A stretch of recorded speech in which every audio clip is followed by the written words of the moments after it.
ladies, welcome back to my channel. If you're new here, my name is Aisha. I'm a certified trauma-informed coach and manifestation guide. Today's video is a request from one of our viewers asking if I can explain the scientific side of manifesting SP. So this is a really broad topic and I'm gonna blow through it rather quickly, but if you've ever had a question about how we can manifest an SP out of thin air or manifest out of no contact, this is the video for you.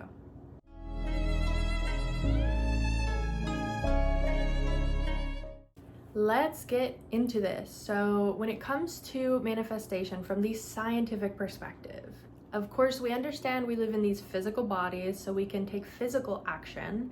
However, from the consciousness perspective or the quantum physics perspective, we are beings of energy that are essentially inhabiting these vessels that we call bodies.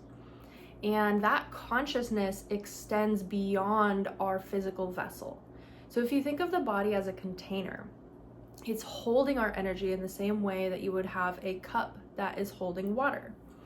And our consciousness is contained within our bodies in that we are self-aware, we know who we are, we know the limitations of who we are, and we have a deep relationship with our own bodies. However, that consciousness has the ability to reach out and extend and essentially tap into what is called collective consciousness. Now, collective consciousness is a little bit tricky to describe in scientific terms, but we all know that our thoughts and the understanding of how we are within this universe goes beyond just our brain's ability to operate our body. And even if you are a more science-minded person, I would hope that you could understand that there are so many unknowns about consciousness that we really can't prove it from a scientific perspective just yet. It's a vast topic, and trying to prove consciousness and trying to document consciousness with our scientific terms is like trying to prove God exists, a law exists in scientific terms. Either you believe it or you don't. But in terms of getting that hard evidence, hard facts, you're not gonna really find what you're looking for.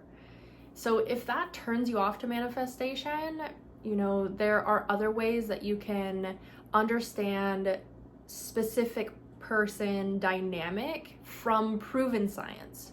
So that's what I'm going to start with, is the more psychology, behavioral studies, science-backed information on how we manifest SP. A lot of the time, the women I coach especially have already manifested their SP in once. They've interacted with them, maybe they've gone on dates, maybe they were in a romantic partnership for a period of time and then they lost it. So I'm going to cover why we lose relationships. A lot of times we self-abandon. We put the relationship on a pedestal and we put the relationship number one over our own needs, our own best interests, and our own self-care. And when we do this, because we are centering our world around that relationship, our cup is always empty. And with an empty cup, we cannot continue to pour onto other people.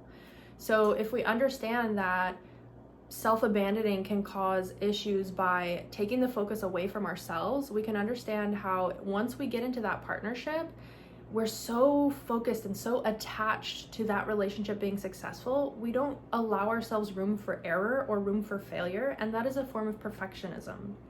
And when we are obsessing over things being perfect, we are not relaxed, we're stressed out, we're not being our best selves, and energetically, that can drive people away, because when someone is so obsessed about getting things right and so stressed out about it has to work, they're not being very pleasant or calm usually, and those behaviors can turn people off. So one of the things I notice is in relationships, we can be triggered. We are facing challenges that maybe weren't as pressed when we were single. So when we get into partnership, especially healthy partnership, we will get triggered. It's how we navigate those triggers that matters.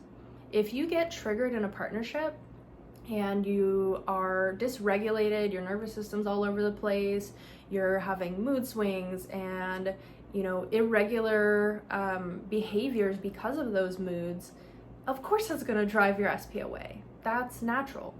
The other thing that happens is because attraction is largely survival based and designed for us to mate, which is the purpose of partnership and relations, biologically speaking, we have what's called limerence, and limerence is like that crush phase where your SP is like golden. They can't do anything wrong. They're so perfect. I like to joke, like, it's like the sun shines out of their butt because like they're your world. they're your universe. You make it so that they're so perfect you can't see anything wrong. And that's actually a chemical response because as human beings, again, the goal is to reproduce, to keep the species alive. And we have those strong and intense emotions such as lust that will push us and drive us into that partnership rather quickly. And then once that limerence period wears off and we kind of like take off the rose tinted glasses and we start to see, oh wait, like their breath stinks in the morning, or you know, they don't tidy up after they make a mess in the kitchen. Guilty of that one, by the way. You know, we start to see people's imperfections. We start to see that, oh, this is a whole human being. This isn't just the good. I have to take the bad with it as well. And right around the time limerence wears off is when we're getting triggered from whatever wounds we haven't healed. So when you mix in the fact that we're getting triggered more frequently and more often, we're also more invested because a period of time has passed. Therefore, there's more at stake to lose. And we're starting to notice that our partners are not the most perfect angels because they're a human being, right? Mix all that together, and it's no wonder a lot of relationships will fall apart after a period of time. And so when we are attempting to manifest SP, keeping an SP is a task that requires us to prioritize our needs so that we can be our most efficient and best selves, understand our triggers, and learn how to navigate them and respond to them rather than reacting to them, and also being more compassionate and accepting towards our specific person. And once we start to see those flaws, a lot of times we focus on them so much, and there's an expression in manifestation, what you focus on expands. This, scientifically speaking, is from our reticular activating system. So we have a portion of our brain that is designed to learn patterns and hold on to important information to optimize for survival. So if, for example, you knew that you lived in an area where red berries that grew on a bush with thorns that had dark green leaves with jagged edges was a wonderful source of vitamins and minerals and nutrients for you, your brain would want to remember that so that every single time you were out in the woods, you could spot it like that. And so that is the survival mechanism that is used in every area of our life, not just for finding berries in the woods back when we were gatherers, but it's for everything that we deem as important. So for example, if you view a clean house, a tidy home as important, any sign of untidiness, your brain is going to set off an alarm bell and go, oh, that's not correct. That's not what we're trying to achieve. And also, if you're noticing a negative flaw in your partner, like they always have this attitude when you ask them for a favor, you're gonna focus on that because it's threatening to your survival. It's threatening to the harmony that you are idealizing. This also happens if we are searching for the positive things. So in expressing our gratitude for our partner, we can choose a positive trait. Like, oh, they're always so happy to see me when I get home. And because you've told your brain, I like this, I enjoy this. I mean, you don't really have to literally tell your brain, but you've responded in an emotional way, in a positive way, that creates a habit loop in your brain where you will seek out that more and more and more. Partially that's your reticular activating system, and partially that is the dopaminergic response your body is having. So dopamine is the chemical component in our brain that rewards us for pursuing rewards. If you are rewarded when you go to the gym. Let's say you go to the gym and then at the end of your workout, you take these pictures and you look at your body and you're like, wow, I feel so good about myself. I feel so grateful. I feel so happy. I feel so strong. I feel so proud. That creates a serotonin response. The dopamine is responsible for making it so that going to the gym becomes desirable as well, because that final result is so good for you. They work in conjunction. So you're building these neural pathways, you're building these patterns and habits that keep you pursuing and obtaining joy and bliss and success and things that make us feel good. As it relates to relationships, this makes a lot of sense. We will go to a specific restaurant with our partner, for example, and we've had a wonderful dinner, we had great conversation, we made a wonderful memory. That may very well wire into our brain over time as our favorite restaurant, because the chemical reaction that we are obtaining through achieving those end results and partaking in that experience feels good to us. And so when we are in that partnership, the more serotonin we can create and the more dopamine pathways we can create that eventually lead us to those serotonin and oxytocin releasing experiences, the more fruitful and rewarding our relationship becomes. All of which I've covered is relating to already being in partnership and how we can kind of navigate those biological responses to create a successful relationship and to program our brains consciously to say, this is rewarding, this feels good, I'm going to focus on this goodness and I'm going to create more goodness intentionally.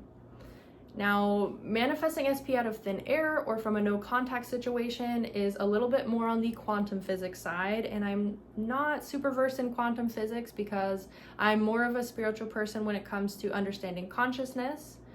I basically think if this is source, this is God, this is Allah, whatever you want to call it, the little fingers, all the digits are connected to the source. And we are like those little fingers connected to source. So our consciousness is part of God consciousness, part of collective consciousness, where because we are all tapped in, it doesn't matter that your SP is the pinky and you are the thumb. There is no separation because they're all connected to source. I really hope that makes sense. That is as simple as I can put it. But basically, when you understand that principle of collective consciousness, you can understand how thought transmission works. I don't know about you, but this spooky thing happens to me all the time where I will be thinking about someone, sometimes only for 1 second and sometimes for several days, and then that person will text or call me or show up in my reality. And it's a phenomenon that a lot of people have experienced, where it's like, wow, I was just thinking about you. I can't believe that you just called me. And before I was really into manifestation, I thought, oh, that's just a coincidence, how funny. And now that I understand thought transmission, I understand, oh, that's why it works. So beyond just having a passive thought about someone and then they reach out to call you, thought transmission goes even deeper than that. Now, I've shared this before, but my partner uses this expression towards me sometimes, and my mom has used that expression towards me my whole life. Now, mind you, this man does not use that expression towards anybody else in his life. He did not grow up using that expression whatsoever. It's not in his vernacular. But he uses it towards me because my thoughts, how I experience the world, is being projected onto him as he is a piece of my reality. So essentially, we're all part of this collective consciousness. If this is SP and this is me, I'm tapped in, and therefore he has access to the part of consciousness that I am tapped into. And because we're both tapped into this central link, it's kind of like the internet. He can be on his computer and I can be on my computer, but we can communicate back and forth because of the internet. So he has access to my deepest thoughts, my innermost experience, all of my consciousness. And this is not to say that he can completely read my mind. Most of the time, we're not even aware that that's what's happening when we're reading a person.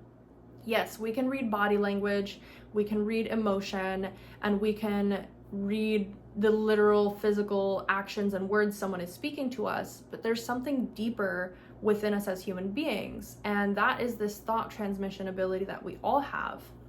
So when you are manifesting SP from a no contact situation or from thin air, you are essentially sending your thoughts into collective consciousness, and collective consciousness is responding and bringing towards you your request. So the same way that when you go to the counter and order your food and pay for your food, and then you sit there and wait for your food to arrive, when you have a trust in the universe, you trust that no matter what order you've placed, however big or small, it will come to you. And in my faith, I order or I pray, and I trust that Allah will provide that to me in his own time, in his own way, however he sees fit, right? That the how is not up to me to decide. So if you do not believe in faith, or you do not believe in collective consciousness, you're probably not going to understand this. But the way I see it is the reason we are able to manifest in the first place is because we're really not the ones manifesting. Manifestation is happening through us because we are a vessel. Our consciousness is experiencing the world through our vessels. So when we manifest, the reason we don't have to know the how is because the how is not up to us. We are God of our reality in terms of we dictate through free will what we do, what we say, what we consume, what we purchase, how we behave, how we feel, and so on and so forth.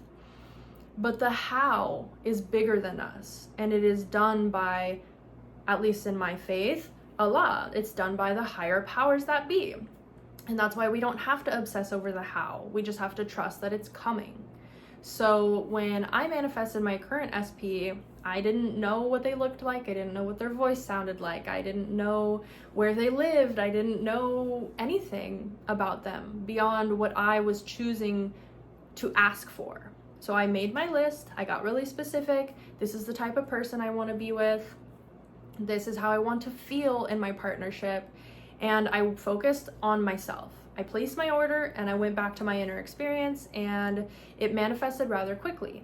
Now, how I knew that this was my manifestation fulfilled is a little bit of a different story, but I knew when this person came in, this is exactly what I prayed for. This is exactly the person I sent out my desires to into the collective consciousness, and he came into the collective consciousness, tapped in, and responded to those desires, and we met like that. Now, in a no contact situation, if you have done all the wrong things and driven your partner away, it's likely because you were triggered, or because you held a belief about yourself, about the world, or about them specifically that energetically pushed them away from you. And the way this works is everything begins in the mind. So if you are somebody who is unconfident in your mind, and you're insecure and you're worried and you're fearful, without even consciously realizing it, your behavior will reflect that. And because we are optimized for survival, and we are optimized to mate with the best potential candidate to create healthy, strong, happy children in a secure environment, we're going to be turned off by a lack of confidence. We're going to be turned off by a lack of security. And we're going to push that person away because our wiring is saying that's not a good person to mate with. That is not a good, solid person to have a relationship with, to have children with, to survive with. Like, we don't want that. So energetically, you have pushed this person away by allowing your thoughts to run amok and being emotionally insecure within yourself. And then those behaviors, those triggered behaviors, will cause that person to be like, hey, I don't want anything to do with you. And how we can manifest them back if you're in a no contact situation is, again, figure out what went wrong. Figure out what you need to do and fix those issues. The reason people can break up and then get back together is during that breakup period, if that person is working on themselves, they're literally becoming more attractive. If you get dumped and you're like, you know what, I'm gonna hit the gym and I'm gonna get a raise at work and I'm gonna make more friends and I'm gonna pick up new hobbies and I'm gonna pray more and work on my inner dialogue and my relationship with myself, you're gonna grow. You're gonna become more attractive. You're gonna become more confident. And that's what gets SP to come back to you, is you now have this faith in yourself of like, I'm worth it. Your worth has raised. You have raised the bar for yourself, and that's attractive.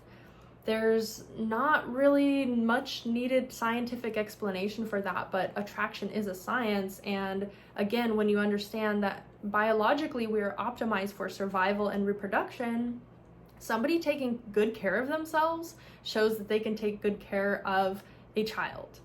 Now, there is some nuance there, but generally speaking, this is the case. We, especially as women, will search for healthy, strong, capable men because that shows they will be a good father. They will be a good protector and a good provider for our family.